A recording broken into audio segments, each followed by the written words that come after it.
All right, I think this one's going to be pretty fast because this time what I've read is a very short collection of short stories by a guy named Danilo Quiche. First of all, I have to say, Danilo Quiche, I think it's a lovely name. Quiche, like the thing that people like to eat, it's great. So originally the draw for me was that this guy is a Montenegrin short story writer. It turns out, like a lot of authors and artists from the Balkans, his national affiliation is a little bit more complicated than that. His mother, I think is ethnically Montenegrin. His dad is like Hungarian or something. Anyway, he's one of those figures among many in the Balkans who is claimed by multiple different ethno nationalities. You'll sometimes see him claimed by Serbia and by other groups. But anyway, the Montenegrins consider him one of theirs. So I was just excited. I was excited. I'm like, I don't really know what Montenegrin literature is like other than kind of Islamophobic. So I was excited to read something that's considered classical literature in Montenegro. And Quiche is, I mean, I guess I haven't read enough of his stories to make a broad proclamation about the writer as a whole, but the collection I read, Encyclopedia of the Dead, was pretty good. It's more interesting than it is good. Um, the title story, Encyclopedia of the Dead, is absolutely fantastic. And the others are, range from okay to straight up would not recommend reading.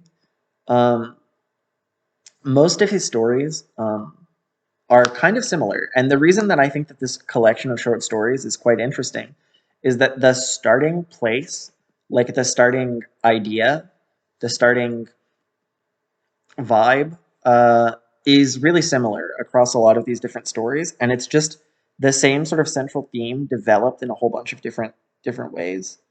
Um, and the central theme is what if there were a document that were really, really spooky? And the particular nature of the spooky document is different across a lot of the different stories. And there are a couple of stories that don't fall into that category, but many of them do. I would say the majority of them are document oriented, which at first is a very, very like boring topic for a short story, but it's developed in different ways in different short stories, and in some of them it's really interesting. Um, there are two that I want to talk about. Um, the first is the titular Encyclopedia of the Dead. If you're going to read one Danilo Key short story, it should be this one. It's it's definitely Danilo Kish at his best. And I think that you will understand why this sort of document thriller is a good idea if you read Encyclopedia of the Dead. So, Encyclopedia of the Dead is not dramatic. It's not. There's not really a whole lot of plot. It's it reads almost like a Wikipedia article. It is focused on this concept, this object. It reads. You know what it reads like actually. It sort of reads like an SCP entry if you've ever read those. SCP stands for secure something protect, secure contain protect. It's a like basically anyone can contribute to it, sort of like Wikipedia, but for spooky stories. Um, and the idea is that it's like a bunch of like paranormal things. It's like an encyclopedia of paranormal things. Um, and Encyclopedia of the Dead very much reads like an entry for an SCP. Um, and the paranormal object in this case, is the Encyclopedia of the Dead.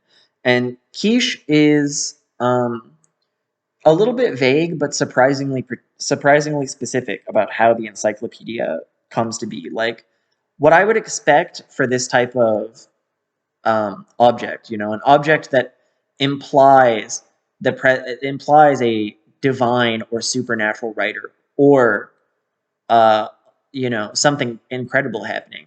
What I would expect is for a writer to just sort of hand wave that away, like he doesn't care about how the object came to be. It's here, and we have to deal with, we have to think about what this object means for us. But Quiche is actually interested in his supernatural object in kind of a different way.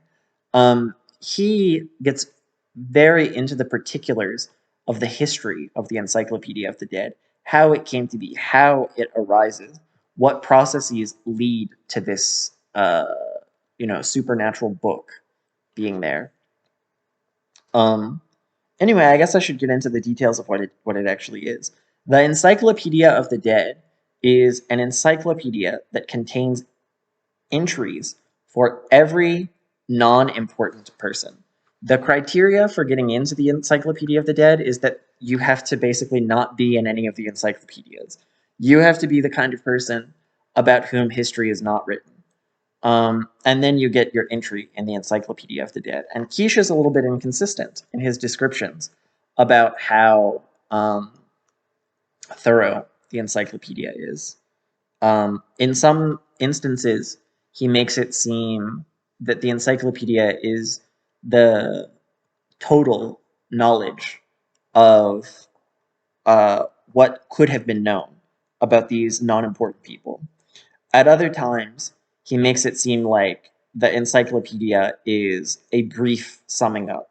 And he outright says both of those things. And I think he kind of wants to keep them in tension. I'm not sure what he's going for by just blatantly contradicting himself here, but it seems to be a feature of Balkan literature in general. I mean, I've noticed it in a couple of other texts, and it's something that I've heard people talk about before.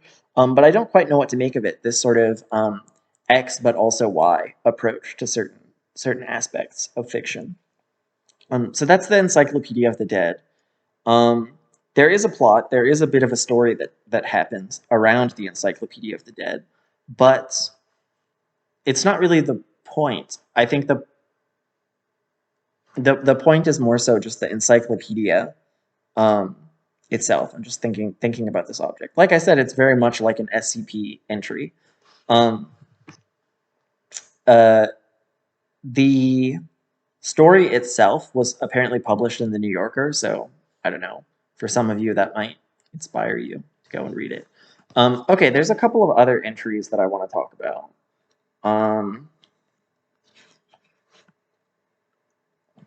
He has an entry. He has a postscript where he talks about the stories that he's written, and he makes it very clear that Quiche is what I like to call a think brain. He is a think brain for sure. He's a think brained individual. I sort of suspected that as I was reading that a lot of the sort of overwrought descriptions that he gives and like philosophizing that he does is done sort of tongue in cheek. And that may be so, but based on the way that he writes about his own short stories, it's clear that he actually does um, uh, he is the type of person who would be able to insert, or at least pretend to insert, like philosophical heft into the things that he's writing. So some of the stuff that he wrote about like, people with their like cursed documents and their like engagement with Western philosophy, I basically just took as sort of like flavor text almost. It's the type of gobbledygook that someone might write about like a cursed object in a video game. Um, but it became clear to me reading the postscript that Quiche actually does have the bona fides to write about those sorts of things. So I don't know. I guess if I was going to just read this again, I would maybe be a little bit more careful about those sorts of things. But they're honestly really boring. Those long descriptions where it's like, oh, this text was developed in this trend of blah blah blah, is it's very tough to read if you don't already know what he's saying. Um, and I don't know. It's a little bit more fun as maybe flavor than it is as philosophy. Uh, I don't know. I think writers like Quiche, they should leave philosophy to the philosophers. Um, yeah, that's my hot take. I feel like philosophical novels, I'm kind of making side eye at them, and especially at this novel because it's not even a philosophical novel. It's like a philosophizing novel. Well, collection of short stories, but you know what I mean. Like it's not aiming at a philosophical perspective. It's more just sort of messing around with philosophy. And I feel like that's sort of the worst of both worlds because on the one hand, you have a story, you have all of the rigor of a story with all of the homework assignments of a philosophical paper. and I'm not sure that that combination really hits in the way that it should. And I don't know, maybe I just need to go do the reading. Maybe I need to understand Nietzsche and Borges and Soviet history and Yugoslav history, and then I'll come back and I'll read some more quiche, and it'll turn out that he's actually really cooking, and it was worth doing all that homework to understand what he's saying. Um, but I'm not sure. I feel like there's too much homework for this one. Okay. Anyway, um, the other ones that I wanted to talk about. There's really only one other one. There's a few really short ones that are just interesting. Mirror of the Unknown is pretty good, and Red Stamps with Lenin's Head is really good. Red Stamps with Lenin's Head is about a woman who is in love with a poet, like a very famous poet, and in a fit of jealousy, she destroys all of his letters. And it's years later, and academics, after he's died, academics are like, "Oh, it's so horrible that we don't have any of this guy's correspondence. Like, we can't dig into what his personal life was like." And she's like, "Ha ha ha! That was me. I did that." So as you can probably tell from my descriptions from his story, Keisha is very interested in historical memory and how that is, I guess, tied up with these weird objects that we call documents. Um, okay, so the last one that I want to talk about is the Book of Kings and Fools. The Book of Kings and Fools. I like this one, even though it was kind of hard to read. And Keisha's in his epilogue. What is it called? In his postscript. In his postscript, he gives an explanation of this story that both makes it more interesting, like something that I am a little bit tempted to go back and reread, but also very clearly explains why it ended up being kind of boring. Um, this story straight up started out as an essay. Quiche wanted to write an essay on the Protocols of the Elders of Zion. For those of you who don't know what the Protocols of the Elders of Zion are, it is a work of, it's a conspiracy theory work of insanity that basically pretends to be like the document explaining this is what the Jews, like their evil plan is. And Quiche started out writing a history of this document. It was very influential in fascist and particularly Nazi thinking. It's been very influential in just like anti-Semitism in general. And Quiche started out by writing an essay that was the history of this document. Um, and the reason I think this story is particularly interesting is because we see kind of what happens with Quiche's like magical document fixation when it is applied to actual important like texts in the real world. And it's just an interesting sort of overlap that happens. I don't know if I were, getting a degree in this stuff, maybe I would have more to say about this. But it's just interesting that his magical thinking about documents gets applied to a document in the real world that is the closest that we have in real life to the type of sort of spooky document that he has that he writes about, because the Protocols of the Elders of Zion, at least as Quiche conceives of it, is sort of the source of a lot of this evil. It's in some ways has a uh, symbiotic relationship with anti-Semitism itself. And anyway, so this story started out as an essay on an actual spooky document from real life, and Quiche said that he wanted to fill in the gaps of what we know with just random like making shit up, um, which is an interesting method for an essay. And what he writes about is that he very quickly ran into this problem that I think is obvious to us, but I don't know. We don't have the minds of a mind of a great artist. Um, he ran into the obvious problem, which is that you're not allowed to write a historical essay where you just fictionalize the parts that you don't know. So he very quickly had to turn his essay into a short story in the style of an essay about, rather than the Protocols of the Elders of Zion, a fictionalized work called The Conspiracy. And The Conspiracy is a little bit different. I guess it's a little bit more philosophical. I haven't read the Protocols of the Elders of Zion, so I can't actually make this comparison the way that I want to. Um, God, I now sort of want to read the Protocols of the Elders of Zion so that I can read that and then compare it to the way that Quiche describes his own magical document.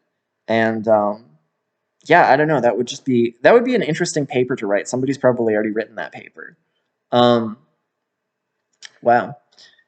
It's funny just reading, reading Balkan literature, and it's like immediately like further reading. Have you tried Anti-Semitism, the book? Um, but anyway, yeah, I mean, I feel like the concept for this story is almost more interesting than the story itself, because this would be a super interesting essay if it weren't for the fact that we're reading it about a fictional document. And so the fictionalized version is merely kind of interesting. It's something that at best can be put in dialogue with the actual history of the actual protocols of the elders of Zion. And that's just, it's just not as good. It's just not as cool. Um, yeah. All right. I think that's it. I think that's going to be my. There's one more story I want to talk about, which is the very first one. It's called Simon Magus. Several of his short stories are about the Bible times, and this is one of them. And I feel like this guy's very think-brained, but think-brained in a way that is infectious. And this story is a good example of why, because he writes this story called Simon Magus. Let me make sure that that's actually what it's called. Yep, Simon Magus. And as soon as I saw that title, I was like, ooh, this short story collection, it's going to be for me. Because I am one of the rare people who knows who Simon Magus is. Simon Magus is basically one of the magicians that is supposed to, I think it's not actually in like the New Testament. It's in um, the extra, the DLC, the stuff that didn't quite make the cut of the New Testament. And Simon Magus is one of these guys who goes around doing miracles, not in favor of Jesus, not like, oh, look at this amazing miracle I did. By the way, have you met Jesus Christ? But doing these miracles so that he can say, like, look, these apostle people, they're not that impressive. I mean, I can do my own miracles. Check this out. And then he does a miracle. And that guy is in the Apocrypha of the New Testament. So I was excited to read a book from the perspective of Simon Magus. And I read this story. It was quite weird. I would say the tone of Keisha's work, like it has this quality where sometimes I'll be reading a story and I'll be sort of waiting to figure out what the story is about and like interested the whole way. Like, oh man, this story is really going to hit once it becomes clear what the story is actually about. But then that feeling of waiting for the point to come along will persist right until the story is finished. So it leaves you very unsatisfied, completely unsatisfied. And the Simon Magus story is the same way. Like the whole plot occurs, there's a clear beginning, middle, and end. But once the story is over, I sort of don't know what to do with it. Like it was interesting the whole time. It's structurally consistent, structurally sound, but I feel like the point of the story has still not is still yet to arrive, yet to make itself clear. Um,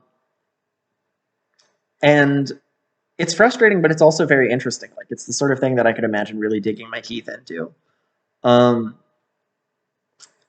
yeah, and the other thing is in the postscript.